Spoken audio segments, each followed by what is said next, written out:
जय श्री कृष्ण। राधे राधे। ओम श्री परमात्मने नमः। श्रीमद् भगवद गीता का 9वां अध्याय।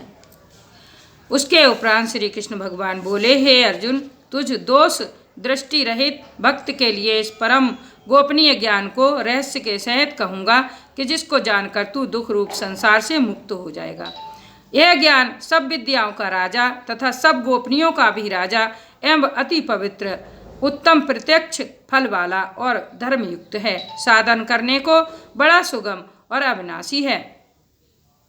हे परंतप, इस तत्व ज्ञान रूप धर्म में श्रद्धा रहित पुरुष मेरे को न प्राप्त होकर मृत्यु रूप संसार चक्र में भ्रमण करते हैं। हे अर्जुन, मुझ सच्चिदानंद घन परमात्मा से यह सब जगत जल से बर्फ के सदृश परिपूर्ण है और सब भूत मेरे अंतर्गत संकल्प के आधार स्थित हैं। इसलिए वास्तव में मैं उनमें स्थित नहीं हूँ और वे सब भूत मेरे में स्थित नहीं हैं, किंतु मेरी योग माया और प्रभाव को देख के भूतों का धारण पोषण करने वाला और भूतों को उत्पन्न करने वाला भी मेरा आत्मा वास्तव में भूतों में स्थित नहीं है। क्योंकि जैसे आकाश से उत्पन्न हुआ सर्वत्र विचरने वाला महान वायु सदा ही आकाश में स्थित है, वैसे ही मेरे संकल्प द्वारा उत्पत्ति वाले होने से संपूर्ण भूत मेरे में स्थित हैं, ऐसे जान। हे अर्जुन, कल्प के अंत में सब भूत मेरी प्रकृति को प्राप्त होते हैं, अर्थात प्रकृति में लय होते हैं और कल्प के आदि में उनको मैं फिर रचता हूँ। कैसे कि अपनी त्रिगुणमयी माया को अंगीकार करके स्वभाव के बस से परतंत्र हुए इस संपूर्ण भूत समुदाय को बारंबार उनके कर्मों के अनुसार रचता हूँ। हे अर्जुन, उन कर्मों में आसक्ति रहित और उदासीन के सदृश स्थित हुए मुझ परमात्मा को वे कर्म नहीं बांधते हैं। हे अर्जुन, मुझ अधिष्ठाता के सकाश से यह मेरी माया चराचर सहित सर्व जगत को रचती है और इस ऊपर कहे हुए हेतु से ही यह संसार आवागमन रूप चक्कर में घूमता है। ऐसा होने पर भी संपूर्ण भूतों के महान ईश्वर रूप मेरे परम भाव को न जानने वाले मूढ़ लोग मनुष्य का शरीर धारण करने वाले मुझ परमात्मा को तुच्छ समझते हैं, अर्थात अपनी योग माया से संसार के उद्धार के लिए मनुष्य रूप में विचरते हुए को साधारण मनुष्य मानते हैं, जो कि वृथा आशा, वृथा कर्म और वृथा ज्ञान वाले अज्ञानी जन राक्षसों के और असुरों के जैसे मोहित करने वाले तामसी स्वभाव को ही धारण किए हुए हैं। परंतु हे कुंती पुत्र, दैवी प्रकृति के आश्रित हुए जो महात्मा जन हैं, वे तो मेरे को सब भूतों का सनातन कारण और नाश रहित अक्षर स्वरूप जानकर अनन्य मन से युक्त हुए निरंतर भजते हैं। वे दृढ़ निश्चय वाले भक्तजन निरंतर मेरे नाम और गुणों का कीर्तन करते हुए तथा मेरी प्राप्ति के लिए यत्न करते हुए और मेरे को बारंबार प्रणाम करते हुए सदा मेरे ध्यान में युक्त हुए अनन्य भक्ति से मुझे उपासते हैं।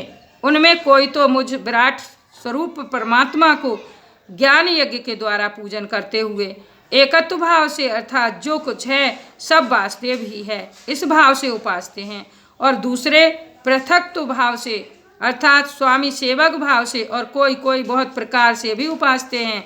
क्योंकि क्रतु अर्थात स्रोत कर्म में हूँ, यज्ञ अर्थात पंच महा यज्ञादिक स्मार्थ कर्म में हूँ, स्वदा अर्थात पितरों के निमित्त दिया जाने वाला अन्न में हूँ, औषधि अर्थात सब वनस्पतियाँ में हूँ, एवं मंत्र में हूँ, घृत में हूँ, अग्नि में हूँ और हवन रूप क्रिया भी मैं ही हूँ। हे अर्जुन, मैं ही इस संपूर्ण जगत का धाता अर्थात धारण पोषण करने वाला एवं कर्मों के फल को देने वाला तथा पिता, माता और पितामह हूँ, और जानने योग्य पवित्र ओमकार तथा ऋग्वेद, सामवेद और अजुर्वेद भी मैं ही हूँ।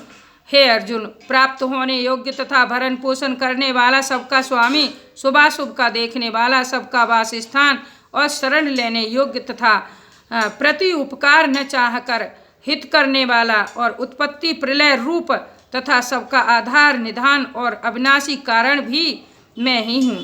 मैं ही सूर्य रूप तपता हूँ तथा वर्षा को आकर्षण करता हूँ और बरसाता हूँ।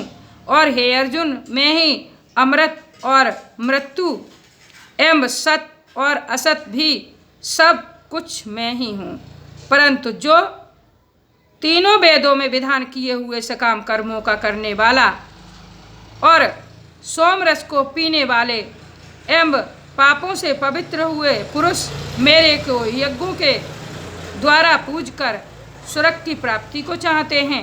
वे पुरुष अपने पुण्यों के फल रूप इंद्रलोक को प्राप्त होकर स्वर्ग में दिव्य देवताओं के भोगों को भोगते हैं। वे उस विशाल स्वर्ग लोक को भोगकर पुण्य क्षीण होने पर मृत्यु लोक को प्राप्त होते हैं। इस प्रकार स्वर्ग के साधन रूप तीनों वेदों में कहे हुए सकाम कर्म के सरल हुए और भोगों की कामना वाले पुरुष बारंबार जाने आने को प्राप्त होते हैं, अर्थात पुण्य के प्रभाव से स्वर्ग में जाते हैं और पुण्य क्षीण होने से मृत्यु लोक में आते हैं। जो अनन्य भाव से मेरे में स्थित हुए भक्तजन मुझ परमेश्वर को निरंतर चिंतन करते हुए निष्काम भाव से भजते हैं, उन नित्य एक ही भाव से मेरे में स्थिति वाले पुरुषों का योगक्षेम मैं स्वयं प्राप्त कर देता हूँ।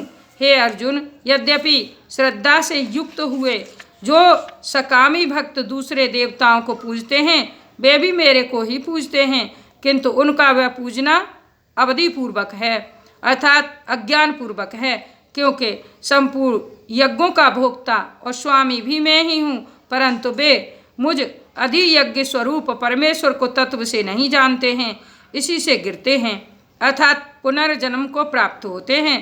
कारण यह है कि यह नियम है कि देवताओं को पूजने वाले देवताओं को प्राप्त होते हैं, पितरों को पूजने वाले पितरों को प्राप्त होते हैं, भूतों को पूजने वाले भूतों को प्राप्त होते हैं और मेरे भक्त मेरे को ही प्राप्त होते हैं।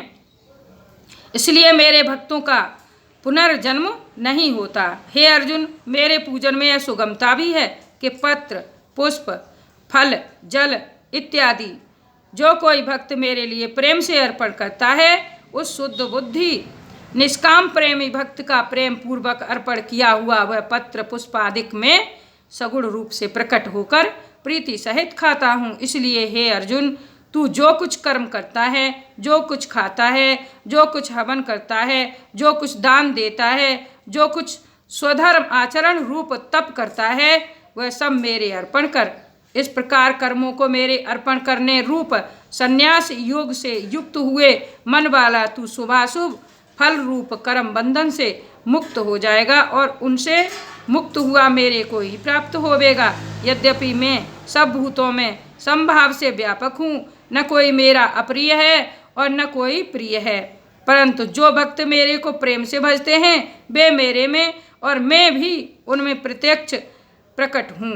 मेरी भक्ति का और भी प्रभाव सुन। यदि कोई अतिशय दुराचारी भी अनन्य भाव से मेरा भक्त हुआ मेरे को निरंतर भजता है वह साधु ही मानने योग्य है, क्योंकि वह यथार्थ निश्चय वाला है, अर्थात उसने भली प्रकार निश्चय कर लिया है कि परमेश्वर के भजन के समान अन्य कुछ भी नहीं है। इसलिए वह शीघ्र ही धर्मात्मा हो जाता है और सदा रहने वाली परम शांति को प्राप्त होता है। हे अर्जुन, तू निश्चय पूर्वक सत्य जान कि मेरा भक्त नष्ट नहीं होता, क्योंकि हे अर्जुन, स्त्री वैश्य और शूद्र आदि तथा पापियोनि वाले भी जो कोई हो में वे भी मेरे शरण होकर तो परम गति को ही प्राप्त होते हैं।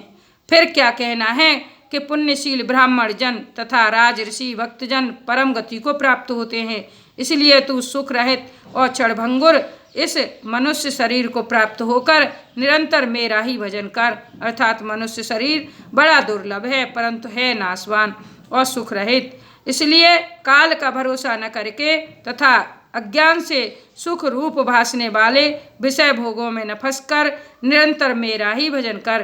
केवल मुझ सच्चिदानंद घन वासुदेव परमात्मा में ही अनन्य प्रेम से नित्य निरंतर अचल मन वाला हो और मुझ परमेश्वर को ही श्रद्धा प्रेम सहित निष्काम भाव से नाम गुण और प्रभाव के श्रवण कीर्तन मनन और पठन पाठन द्वारा निरंतर भजने वाला हो तथा मुझ शंख चक्र गदा पद्म और क्रीट कुंडल आदि भूषणों से युक्त पीताम्बर बनमाला और कौस्तुभ मणिधारी विष्णु का मनवाणी और शरीर के द्वारा सर्वस्व अर्पण करके अतिशय श्रद्धा भक्ति और प्रेम से व्यहलता पूर्वक पूजन करने वाला हो और मुझ सर्वशक्तिमान विभूति बल ऐश्वर्य माधुर्य गंभीरता उदारता वात्सल्य और सुहृदता आदि गुणों से संपन्न सबके आश्रय रूप वासुदेव को विनय भाव पूर्वक भक्ति सहित साष्टांग दंडवत प्रणाम कर इस प्रकार मेरे शरण हुआ तू आत्मा को मेरे में एक ही भाव करके मेरे को ही प्राप्त होवेगा।